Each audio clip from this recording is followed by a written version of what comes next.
Hey, do you know what your values are?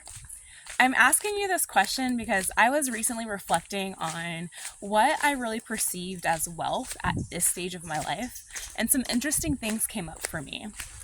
You see, I've been able to intentionally design a life for myself that reflects what my personal needs and necessities are for my nervous system.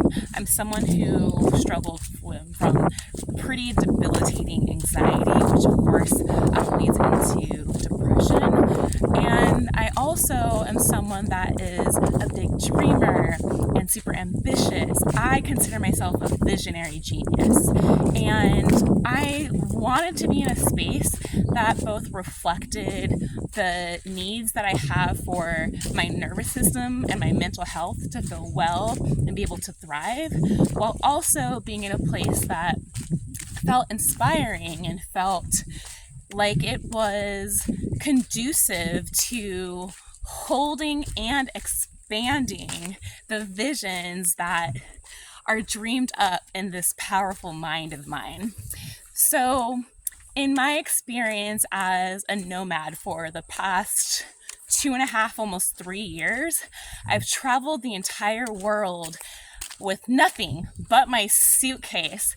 And I have had my storage back home in the States holding my belongings from the previous life that I had.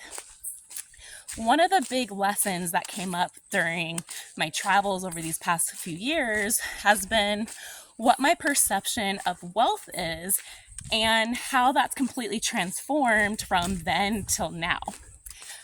One of the big things that come up for me is this detachment to stuff, this detachment to items and things. Now, listen, I'm an American. I grew up within a society that socially conditioned us to really think that our sense of worth was tied to consumerism. How much we owned, how many belongings were in our possession, what those belongings signified and signaled to others about our value, our worth, our status in society, our socioeconomic status.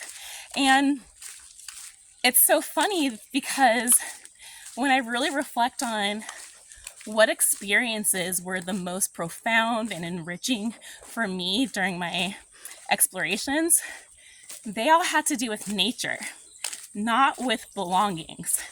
They had to do with beautiful green, hi, buenas, had to do with beautiful green environments and natural landscapes and sounds of animals, the singing of birds, the colors of the insects that are flying around me, the butterflies, right?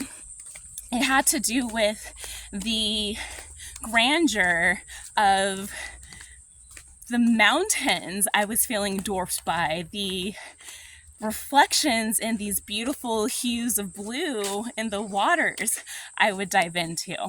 And so when I had an opportunity to really be still and contemplate what my values were now versus what they'd been in the past, I had to give myself some props because I realized that when I made a decision to design my life, I created a world that was reflective of my intrinsic values, the needs and necessities that were important for me outside of the external influence that often comes with superficiality and attachment and comparison and stress.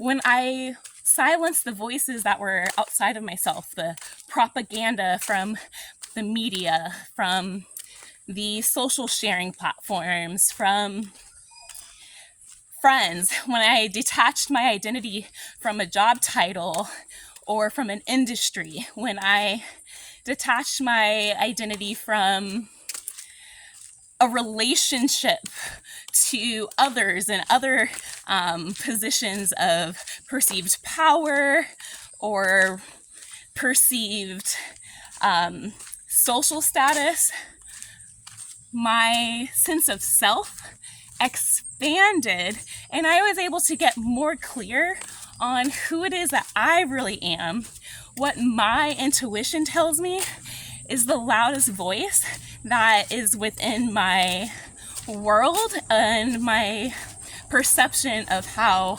I see the world. So I'm gonna wait for this car to pass real quick. Also, I'm gonna take a breath because I'm walking up this hill. The girl is tired. Does anybody else have this problem of like walking and talking at the same time and your breath gets a little shortened? I think I'm in shape, but these moments like this always make me, get a little fire into my butt to like, I could do more, I could always do more. But look how beautiful, right?